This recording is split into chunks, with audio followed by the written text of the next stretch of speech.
Hello, everyone. I'm ZHAO Chuang. Today, let's draw the forelimb of Spinosaurus.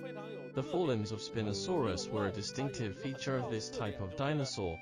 The huge front claws were one of the important features of Spinosaurids. The earliest specimen found with large front claws was the Baryonyx. Its first finger, in particular, which was equivalent to our thumb, had a huge hook-like claw. However, when drawing the forelimb of Spinosaurus, we should note that its claws weren't as curved as those of the Baryonyx. The Baryonyx had large hooked claws, while the Spinosaurus claws were less curved. Some scientists believe that the Spinosaurus forelimbs might assist in quadrupedal walking, so they were relatively thick and strong. Judging from the fossilized bones of its forelimbs, we hardly know whether the forelimbs were thick or not when it was alive. But compared to many other carnivorous dinosaurs, it had larger forelimbs. In the reconstruction, we can make its forelimbs sturdy and plump. Now let's draw the forelimb of Spinosaurus. First, we start from its shoulder.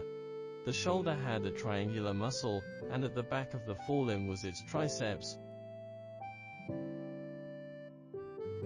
which was equivalent to the muscle at the back of our arm. This muscle allowed it to swing the forelimb backward. The triceps was connected to the biceps, which helped the forelimb swing forward. On the elbow, we can draw some folds.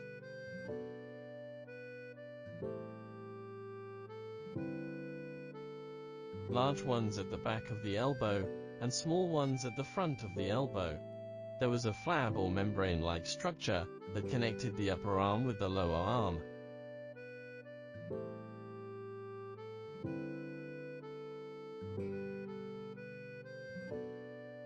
Now, let's draw its lower arm.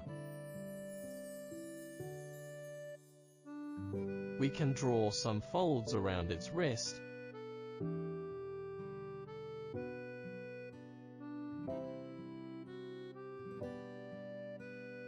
Then draw its hand. The hand had 3 fingers in total. The first one was relatively short,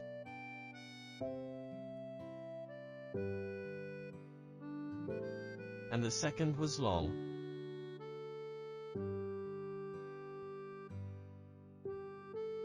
The first finger had only one joint at the base, while the second finger had a joint here, in addition to the one at the base, so it had 2 phalanges. The third finger probably had 3 phalanges. But we should pay attention to the finger length. The third finger had the least fossil evidence. So far, there are many theories. One is that the third finger might be elongated and formed a fin-like structure. However, there is no fossil evidence, or there isn't solid fossil evidence. Therefore, based on the current understanding of the Spinosaurus anatomy, we still make the third finger relatively short in the reconstruction.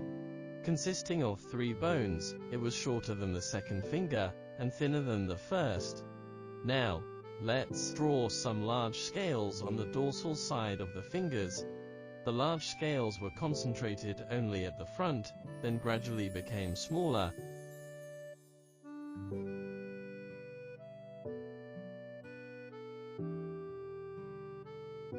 And might disappear around here.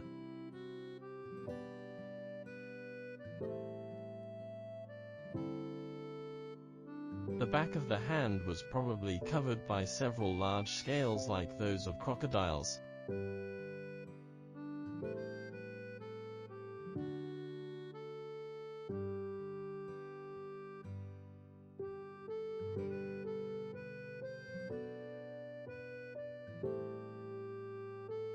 Next, let's draw its claws, which were one of the most distinctive features of Spinosaurus.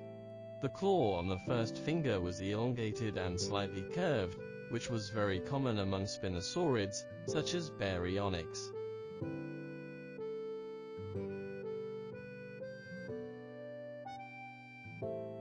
But its first claw wasn't as curved as that of Baryonyx. Instead, it was a rather straight hook. The claw on the second finger was slightly shorter, and the one on the third finger was the shortest. Good, like this, we've finished drawing the forelimb of Spinosaurus.